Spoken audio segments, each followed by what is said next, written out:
So, I wanted to go through this exercise together so I could give you some guidance on how you would go about developing your brand and choosing your niche as well. So, as we talked about it before, I started by listing my own interests. So, I put graphic design, home decor, travel, Christianity, friends and family gatherings, and entrepreneurship.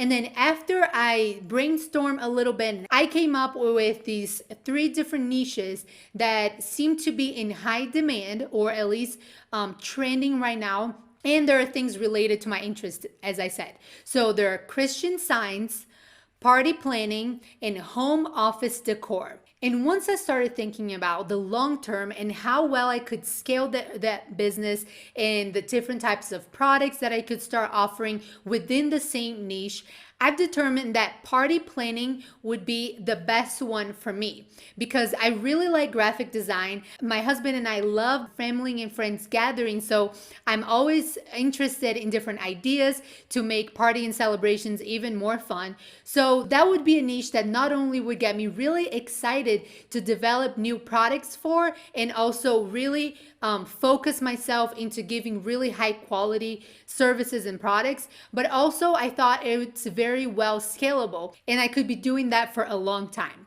So after I did that, I actually skipped to the next page and I started thinking about my ideal customer. And here's the great benefit of actually choosing a niche based on your own interests is because a lot of times when you're thinking about that ideal customer, you already have that insight on that customer because it relates to you as well.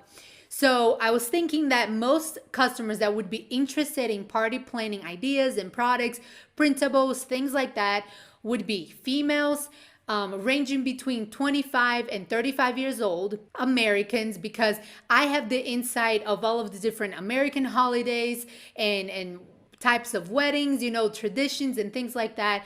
So for the types of products that I would be offering, my ideal customer will most likely be American. They would most likely be in a relationship because I'm thinking about products that involved, for example, weddings or baby showers or things like that. And maybe they would not have any kids, the majority of them, and be college graduates. Because as I start thinking about my niche and also the style of products that I want to offer something that it's a little bit more elegant and a little bit more upscale. So I'm thinking that they would have at least a college degree.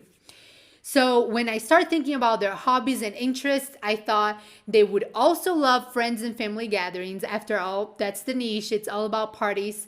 And they would be interested in fashion and travel, as well as gifts, unique gift ideas, and how to make an event special.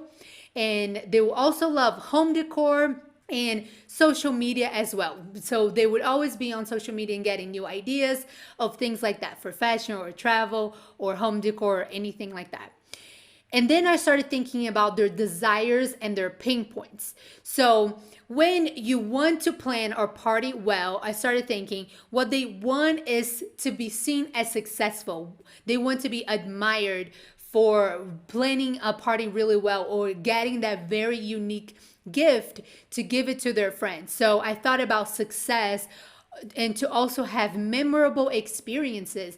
If they are invested and they really want to go the extra mile to make a party special with different printables or different decor or unique gifts, then they really value memorable experience and they also value fun.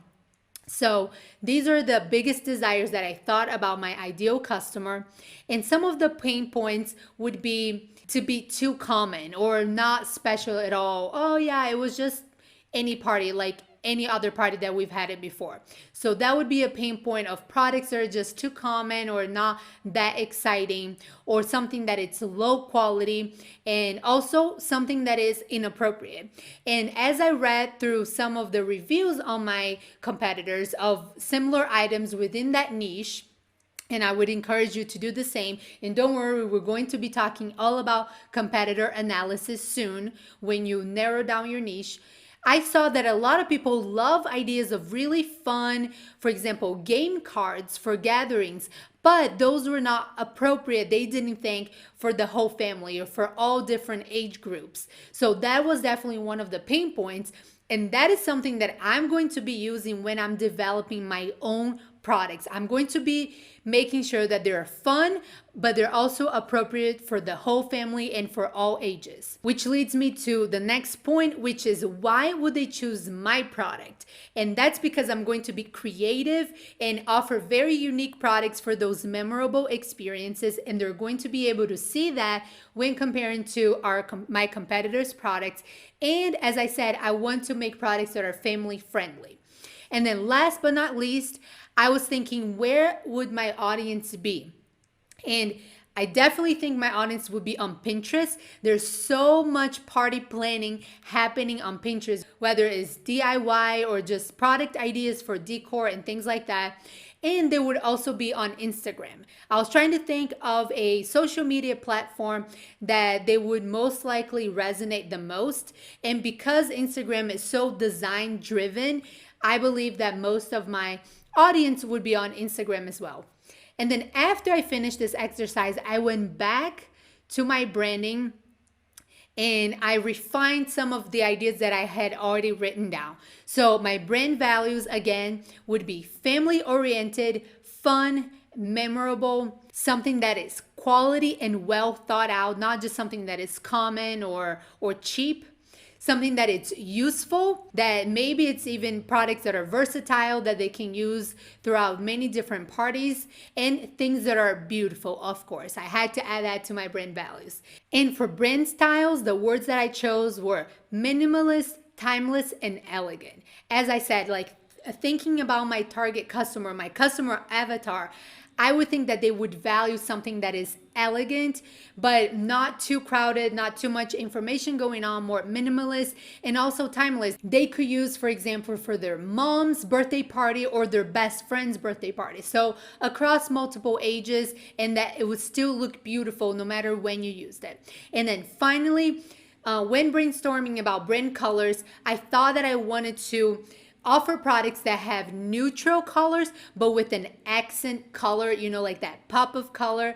And my husband's always making fun of me because I really like that type of style where it's very minimal and neutral, but it catches the eye with that one pop of color. It could be pink, red, or green. I also want bright colors and multi-tone colors. So for example, if I go with a green, I would probably be using different tones of green across the design. So after completing this exercise, I'm ready to start researching products that I can offer for this niche, and I hope you're ready to. If you haven't done this exercise yet, be sure to pause and really put attention into this and really develop a brand that you're going to be proud of and that you're going to be excited to work on and grow.